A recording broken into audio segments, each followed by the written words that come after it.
बोलिए प्रेम से सतगुरु कबीर साहेब की, काशी लहतारा धाम की, आचार्य की खरसिया धाम की। सत्संग प्रेमियों, भक्ति भावना भावित माताएं और बहनों, मेरा साहिब बंदगी क्योंकि बंदगी हम किसकी करते हैं? साहिब की बंदगी करते हैं। हम आपकी बंदगी नहीं करते।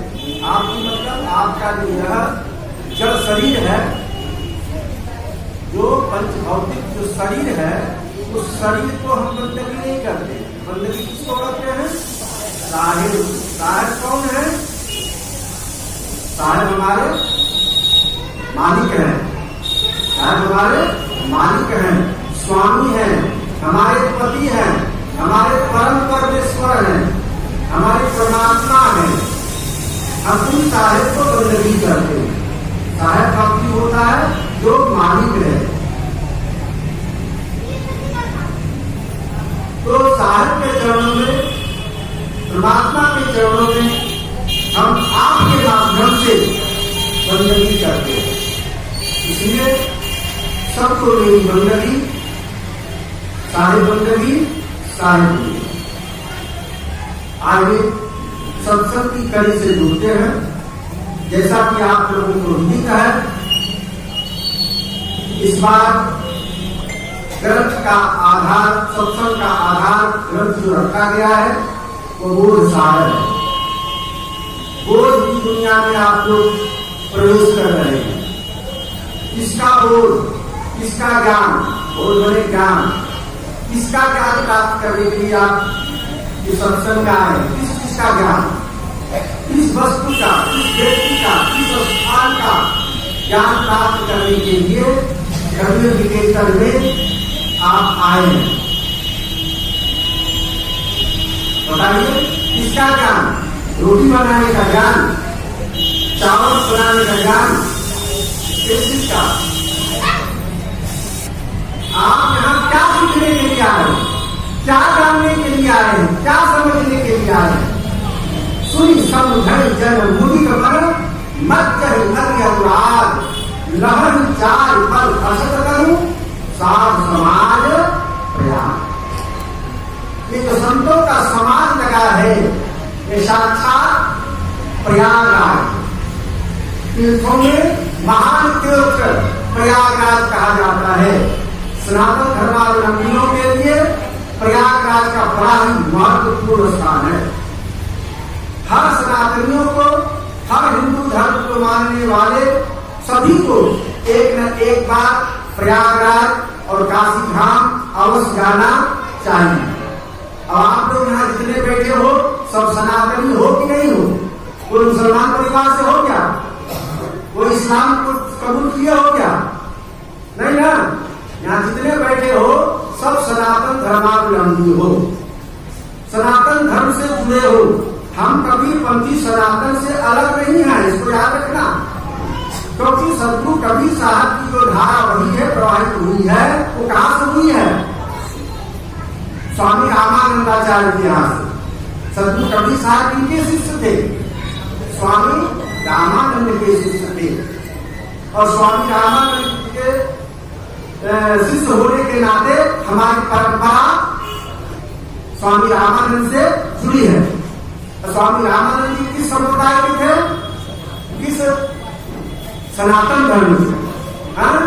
तो सनातन धर्म के जब हमारे साहेब के गुरु जी ही थे, तो हम लोग किस धर्म के हुए? सनातन धर्म के हुए।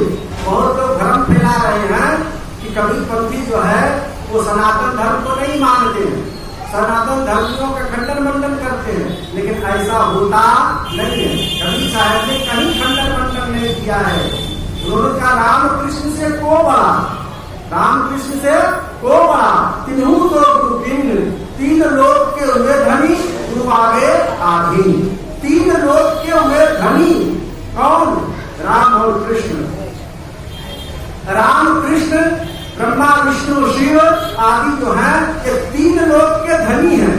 तीन लोक के धनी मतलब सेठ, धनी बोले सेठ, मालिक।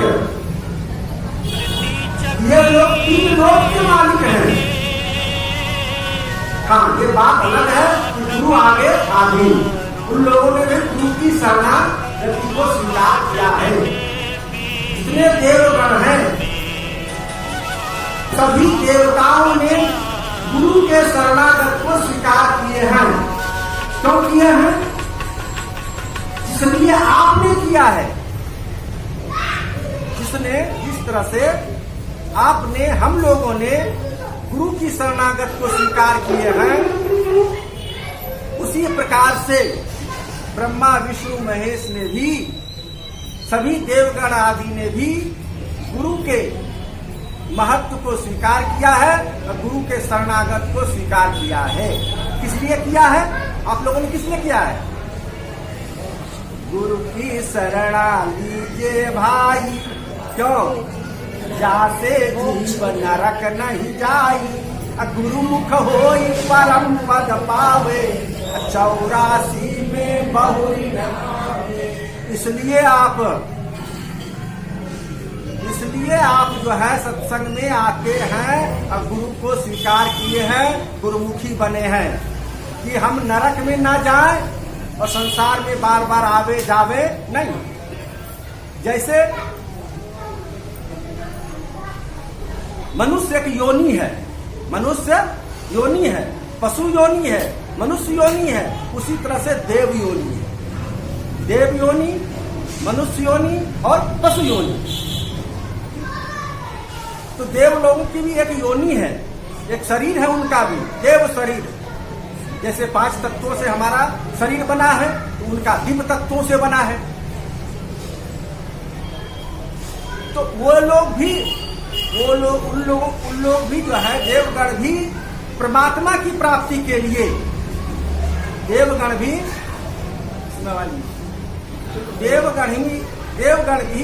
परमात्मा की प्राप्ति के लिए भक्ति भजन साधन करते रहते हैं। शिव जी को ध्यान लगाते हुए देखा है कि नहीं आप लोग? फोटो तुमका देखा ही होगा, मूर्तियां देखी होगी, कथा सुनी होगी। भगवान शिव हर समय ध्यानाभ्यास करते रहते हैं। पार्वती जी को तो यही शिकायत रहता है कि आप तो हरदम ध्यान में बैठे रहते हैं, जबकि मैं सुनती हूं कि आप महादेव हैं, देवों में देव महादेव है। सारी दुनिया आपका ध्यान करता, आपका पूजन करता, आपको लोग मानते हैं, फिर आप किसका ध्यान करते हैं? तो उनको जवाब दिया है शंकर जी ने कि मैं अपने सद्गुरु का ध्यान करता हूं, मैं अपने परमात्मा का ध्यान करता हूं। वो भी ध्यान करते हैं, वो भी जप करते हैं। विष्णु जी को भी आपने क्षीर सागर में ध्यानाभ्यास करते हुए देखा होगा, फोटो वगैरह में, कथाओं में, पुराण की कथाओं में आप सुने होंगे कि हर समय भगवान विष्णु जो है ध्यानस्थ रहते हैं। क्यों रहते हैं? जब वो संसार के कर्ता धर्ता मालिक हैं, उनको ध्यान करने की क्या आवश्यकता है? लेकिन वो करते हैं, किनका करते हैं? वो भी सतपुरुष परमात्मा की करते हैं। परम सत्य सनातन अनादि ब्रह्म सतपुरुष परमात्मा जो है, उनका ध्यान विष्णु जी भी करते हैं, शिव जी करते हैं और ब्रह्मा जी भी करते हैं। कमलासीन जो ब्रह्मा जी हैं, वो भी बराबर ध्यान में लगे रहते हैं। क्यों लगे रहते हैं? परमात्मा के, जिस परमात्मा की खोज हम मनुष्यगण करते हैं, जिस परम सत्ता को प्राप्त करने के लिए, जिस परम सत्ता को तक पहुंचने के लिए हम मानवगण ध्यान करते हैं, जप करते हैं, समाधि लगाते हैं, तप करते हैं, व्रत करते हैं, उपवास करते हैं, युद्ध व्रतादि करते हैं, वो देवगण ही करते हैं। क्योंकि सबका मालिक एक है, सबका पति एक है। जो सबका पति है, जो परम पति है, जो परम पति है, परमेश्वर है, परमात्मा है, अनादि ब्रह्म है, वो सत्य सनातन, परम सत्य सनातन अनादि ब्रह्म सत्पुरुष परमात्मा की भक्ति देवगण ही करते हैं और हम मनुष्यगण ही करते हैं उसी परमात्मा को प्राप्त करने के लिए। समय समय पर देवता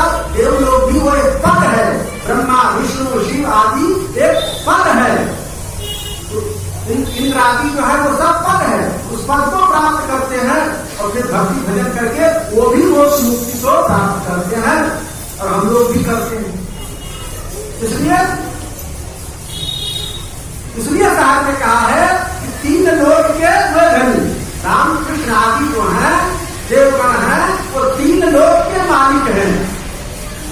चौथा लोक में नाम निशाना, हम लोग जो है चौथे लोक, चौथा लोक कौन सा लोक है? उस लोक को कोई अमर लोक कहते हैं, कोई सत्यलोक कहते हैं, कोई सचखंड कहते हैं, कोई अकाल लोक कहते हैं। नाम अलग अलग कहते हैं, लेकिन वो तो सत्यलोक, जिसे सतगुरु कबीर साहब ने सत्यलोक या अमर लोक कह के संबोधित किया, बताया है। तो उस सत्यलोक की भक्ति करने से हम लोग सत्यलोक जाएंगे। जो जिसकी भक्ति करता है वो उसी को प्राप्त करता है, जो जिसकी भक्ति करता है वो उसी लोक को प्राप्त करता है। यदि आप या कोई भी व्यक्ति यदि शिव की भक्ति करता है, जो शिव की भक्ति करता है वो शिवलोक को प्राप्त करता है।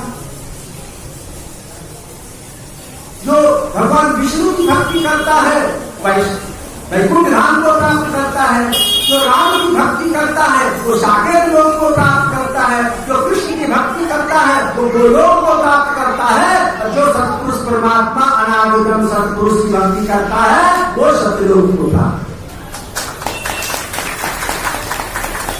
अब ये आप पर निर्भर करता है कि आप किस लोक में जाना चाहते हो। आप किस लोक में जाना चाहते हो ये आप पर निर्भर करता है। या आपको जैसा गुरु मिला, या आपको जैसा गुरु मिला, जिसको जैसा गुरु मिलता है वैसा ही रास्ता बताता है। वह निर्भर करता है कि आपको जाना कहाँ है। जहां जाना हो, जिनके पास जाना हो, जिनसे मिलना हो, आप उनकी भक्ति करो, कोई दिक्कत नहीं, कोई दिक्कत नहीं। तो ये सारा बोध, सारा ज्ञान प्राप्त करने के लिए आप सत्संग में आते हो। सत्संग में रोटी बेलने के लिए सीखने नहीं आते हो, सब्जी छोकने के लिए सीखने के लिए नहीं आते हो, कितना तेल पड़ेगा, कितना मिर्चा और कितना अदरक। यहाँ आते हो परमात्मा की भक्ति सीखने के लिए। किस परमात्मा की भक्ति करूं जिससे कि मेरा उद्धार हो, मेरा कल्याण हो, जन्म मरण का जो चक्कर है ये छूट जाए। किस परमात्मा की भक्ति करूं? तो परमात्मा तो एक है, परमात्मा एक है, याद रखना। परम सत्य वो एक है, विप्रा बहुधा वदन्ति, एकम सत्यम विप्रा बहुधा वदन्ति। सत्य जो है परम सत्य सनातन अनादिक्रम सत्पुरुष परमात्मा वो एक है। उसको अनेक विद्वानों ने, अनेक संतों ने, ऋषियों ने, महर्षियों ने अपने अपने हिसाब से, अपने अपने तरीका से उसका वर्णन किया। जिनको जो दृष्टि मिली, जो रूप उनके मन में भाया, उस रूप में उनका लोगों ने भक्ति की। अब मान लो आप तो महिला लोग हो, कोई एक महिला परिवार, अब एक व्यक्ति उसका बेटा आता है तो उसको किस रूप में देखता है? मां के रूप में। और उसके पति उसको किस रूप में देखता है? और उसकी मां आती है तब उसको किस रूप में देखती है? और उसकी सास आती है तब किस रूप में देखती है? महिला एक ही है, अलग अलग है। सबका दृष्टिकोण, जिसके साथ जो संबंध है वही रूप उसको दिखाई पड़ता है। जो संबंध है वही संबंध का रूप उसको दिखाई पड़ता है। रूप तो वही है, आकृति वही है, प्रकृति वही है, सब कुछ वही है, लेकिन जिसके साथ जैसा रिलेशन है उस तरह का उसका रूप दिखाई पड़ता है। कोई परमात्मा को जो परम सत्य सनातन है, किसी ने उसको पति के रूप में स्वीकार किया, किसी ने उसको परम पिता के रूप में स्वीकार किया। सखी संप्रदाय वो जो है पति के रूप में परमात्मा को मानते हैं। सखी संप्रदाय पति के रूप में हो गया। और हम लोग हैं कोई पंथी लोग, हम लोग सदगुरु के रूप में, हम कबीर पंथी गण परम सत्य सनातन अनादिक्रम सतपुरुष परमात्मा को सदगुरु के रूप में स्वीकार करते हैं, सदगुरु के स्वरूप में उसको उनकी भक्ति करते हैं। तो भक्ति करने के लिए, भजन करने के लिए, सुमरन करने के लिए कोई आधार चाहिए। जैसे आज के सत्संग का ग्रंथों का आधार हमें दिया गया, बोध सागर ग्रंथ का आधार लेकर के ही सत्संग प्रवचन कथा की जाए, तो कोई आधार चाहिए। जब परमात्मा की भक्ति आप करेंगे तो कौन सा आधार लेके करेंगे? क्योंकि यह मन तो बड़ा चंचल है, मन को जब तक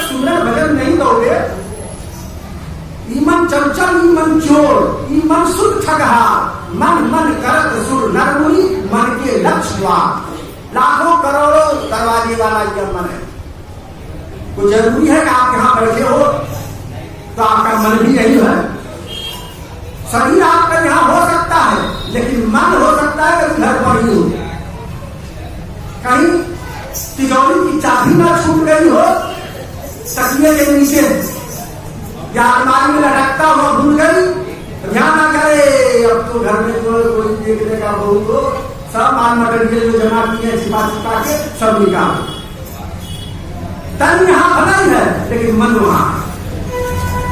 तो मन बड़ा चंचल है, बैठे बैठे कहां से कहां चला जाता है और आता है। तो इस इतने चंचल मन को हम बस में कैसे करें, जब तक उसको कोई आधार नहीं। बच्चा जब रोता है उसको चुप करने के लिए क्या देते हो, चटनी चटाने लगते हो। आप लोगों के जमाने में तो हम लोगों के जमाने में नहीं, लाल रंग का लकड़ी का चटनी रहता था, उसको बच्चे के हाथ में थमाने लगता है और वो उसको चाटने लगता है। उसको कोई स्वाद नहीं मिलता। बच्चों को उस आजकल के खिलौना है, खिलौना समझ लो, तो उसको चाटने में उसको कोई मिठास लगता है क्या? मिठास नहीं लगता। पेट भरता है क्या? पेट भी नहीं भरता है, लेकिन कुछ देर के लिए उसमें मस्त हो जाता है और रोना भूल जाता है, माँ तब तक दूसरा काम कर ले। उसी प्रकार से जो चंचल मन है, उसको कुछ चटनी चाहिए, कुछ चाटने के लिए।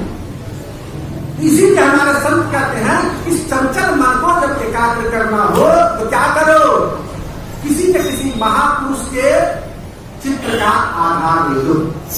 तो हम लोगों को सदगुरु ने बताया, हमारे गुरुदेव ने बताया कि किनका ध्यान करो भाई, गुरु मूरत गति चंद्रमा, सेवक नयन चकोर, पलक पलक निरखत रहो, गुरु मूरत की ओर। अपने गुरु की मूर्ति का ध्यान करो। ज्ञान मूलम गुरुर्मूर्ति, पूजा मूलम गुरोपरम, मंत्र मूलम गुरुर्वाक्यम, मोक्ष मूलम गुरुर्वाक्यम। ज्ञान मूलम गुरुर्मूर्ति, गुरु की मूर्ति का। गुरु भी बहुत हमारे हैं, जीवन में बहुत गुरु आए हैं। एक एक अक्षर सिखाने वाले गुरु होते हैं, एक अक्षर प्राणायाम दो गुरु न बनते। एक अक्षर देने वाले को ही गुरु मानना पड़ता है। यदि गुरु नहीं मानता है तो यह गुरु ही माना जाता है। तो गुरुओं की श्रृंखला बड़ी लंबी है। भौतिक गुरु है, आध्यात्मिक गुरु है, धार्मिक गुरु है, बहुत तरह के गुरु है हमारे जीवन में। अब किन गुरु का हम ध्यान करें? इतने गुरु हमें आए हमारे जीवन में, उन सभी गुरुओं में से हम किस गुरु का ध्यान करें? तो हमारे संतों ने बताया, हमारे साहब ने बताया कि भाई जो सदगुरु हैं उनका ध्यान करो। सदगुरु में सभी गुरु समाहित हो जाते हैं। सदगुरु में सभी गुरु समाहित हो जाते हैं। तो सदगुरु है कौन? सदगुरु केवल सदगुरु कबीर साहब। और सभी गुरु हैं, धर्म गुरु हैं, जगत गुरु हैं, विश्व गुरु हैं, लेकिन सदगुरु तो केवल कबीर साहब। इसलिए कबीर साहब का ध्यान करो गुरु के रूप में। ज्ञान मूलम गुरु मूर्ति। क्यों? जो चंचल मन है तुम्हारा, जब गुरु मूर्ति को सामने लेकर के बैठोगे कबीर साहब का, और जो हमारे सदगुरु ने, जो हमारे गुरुदेव ने, जिनसे हमने कंठी बंधवाया है, उन्होंने जो नाम दिया है, जो जाप दिया है, उस जाप को मन ही मन करेंगे। नेत्र के आगे रहेगा साहब की छवि और श्वास श्वास में रहेगा नाम। तो मन जो भटक रहा है चारों तरफ दुनिया में, भटकते हुए मन को एक आधार मिल जाएगा। क्या मिलेगा? आधार। आधार अधिकरण, अधिकरण को आधार कहा जाता है। अभी आपका बैठने का आधार क्या है? टाट है ना, टाट पर आप बैठे हो, जमीन पर बैठे हो, हम लोग ये चौकी पर बैठे हैं, तख्त पर बैठे हैं, ये हमारा आधार है। जब ये आधार नहीं होगा तो हम बिना आधार के कैसे बैठते? बिना आधार के, आधार ना हो जमीन का तो कैसे चलेंगे? तो आधार के बिना काम नहीं चलता है। इसीलिए भक्ति करने के लिए, भजन करने के लिए, साधना करने के लिए, ध्यान करने के लिए हमें आधार चाहिए। और हमारे संत कहते हैं, हमारे गुरु कहते हैं कि गुरु मूर्ति का ध्यान करो। ध्यान मूलम गुरु मूर्ति, पूजा मूलम गुरु परम। यदि पूजा करना हो तो गुरु के चरण कमलों की पूजा करो। क्यों भाई? बहुत देवी देवता है, बहुत देवी देवता, किनकी किनकी पूजा करो? किस किस मंदिर में लौटते फिरो? बस मान लो कि गुरु के चरणों में ही समस्त देवी देवताओं का स्थान है। पूजा गुरु की कीजिए, सब पूजा नहीं माय। जब जल सींचे मूल करूं तो शाखा पत्र खाए। मूल में जल में जब पानी दिया जाता है, जल सिंचित किया जाता है, समस्त पेड़ के जितनी भी डालियां हैं, शाखाएं हैं, पत्र है, फल है, पुष्प है, सब में पहुंच जाता है। उसी प्रकार से गुरु की पूजा करने से, गुरु के चरणों की पूजा करने से सभी की पूजा हो जाती है। ये शॉर्टकट रास्ता बताया कि सभी देवी देवताओं की पूजा एक साथ हो जाए। तो ध्यान मूलम गुरु मूर्ति, पूजा मूलम गुरु परम, मंत्र मूलम गुरु वाक्यम। गुरु ने जो वाक्य रूप में आपको मंत्र दिया है, उस मंत्र का सुमिरन करो। और मोक्ष मूलम गुरु कृपा, गुरु की कृपा जिस दिन हो जाए उसी दिन मोक्ष की प्राप्ति हो जाएगी। तो गुरु कृपा कब बनेगी? जब आपकी भक्ति दृढ़ होगी। आपकी भक्ति जब दृढ़ होगी, पूर्ण समर्पित गुरु के चरणों में होगी, तभी जो है गुरु की कृपा बरसेगी। ऐसे गुरु की कृपा नहीं बरसेगी। गुरु की कृपा तो आपकी भक्ति की पुष्टता पर होगी, इसलिए समर्पण भक्ति। इसलिए हमारे ग्रंथ का आधार है बोध सागर। सत्संग का आधार जो है क्या है? बोध सागर। तो किसका बोध प्राप्त करना है? अपने आप का बोध करना है, अपने आप का बोध करना है, ज्ञान प्राप्त करना है। आत्मवाय श्रोतव्य, मंतव्य, ध्यास्तव्य। आत्मवाय श्रोतव्य, आत्मा के संबंध में ये आत्मा, ये जीव जो है, ये जीव, ये व्यष्टि आत्मा का एक समष्टि रूप है। व्यष्टि आत्मा का एक ये समष्टि रूप है। तो व्यष्टि आत्मा जो है, जो ब्रह्म रूप में है, जो परम सत्य सनातन रूप में जो है आत्मा, उस आत्मा जिसे हम परमात्मा कहते हैं, हम तो परमात्मा के एक अंश हैं। हाँ, तो इस प्रकार से हम परमात्मा का बोध करें, आत्मा का बोध करें, संतों के सानिध्य में रह करके, गुरु के सानिध्य में रह करके, और ये सत्संग से लाभ है। तो सुनि समुझ जन मुदित मना, मत जय गति अनुराग, लहन चाल फल तनु, साध समाज प्यार। ये संतों का समाज जो आपके भैरवगंज में, इस कबीर निकेतन में 80 वर्षों से निरंतर रूप से चलता आ रहा है, जिसमें यहाँ के निवासी सराबोर होते रहे हैं। मैं चाहूंगा आने वाले लोग भी इसमें सरोवर होते रहे, पूर्वज के होते ही रहे। आपके बाप दादे परदादे लखन दादे 80% 4 पीढ़ी तो बीती गई होगी। तो आगे की भी 4 पीढ़ी चलती रहे, इससे लोग जुड़े रहे, इसकी जागृति बनी रहे, इसके लिए आप लोगों को काम करना पड़ेगा। और आप लोग काम कर रहे हो, 5 दिवसीय सत्संग का आयोजन करते हो, और मासिक सत्संग, साप्ताहिक सत्संग भी आप लोग करते होंगे, करना चाहिए। यदि नहीं करते हो तो करना चाहिए, ताकि जो है अगली पीढ़ी में जागृति बनी रहे। क्योंकि जिस काम को हम अच्छा समझते हैं, तो हम चाहेंगे उस काम को हमारे बाल बच्चे भी करें। आप सत्संग को अच्छा समझती हैं, भक्ति को अच्छा समझती हैं, मुक्ति का साधन समझती हैं, तो आप अपने बाल बच्चों को इस बात को समझा दें। तो कैसे समझाएंगे? आपकी बात तो मानेगा नहीं। बच्चे लोग आपकी बात नहीं मानेगा। अरे मम्मी कैसे बोलती रहती है, पापा कैसे बोलते रहते हैं। तो आपको उस बच्चों को समझवाने के लिए हमारे शिवमुनि शास्त्री साहब जैसे, श्री राम साहब जैसे, संतोष साहब जैसे, पुरुषोत्तम साहब जैसे, घनश्याम साहब जैसे, श्री हजूर साहब जैसे बड़े बड़े ऋषि महर्षि संत महापुरुषों को साल में एक बार बुला करके और उनके द्वारा उनको समझवावे। तब उसके बाद आप उनको कहें, हाँ मम्मी गुरु जी यही कह रहे थे, साहब भी यही कह रहे थे, तो आज आप कह रहे हैं, अब आपकी बात मानना। इसलिए सत्संग का आयोजन आप लोग करते कराते रहे। जब तक शरीर है तब तक चलने फिरने का लायक हमारा शरीर जब तक है, तो हमको बुलाएंगे तो आ जाया करेंगे। ज्यादा नहीं करते हुए इन वचनों के साथ साहेब बंदगी साहेब सुख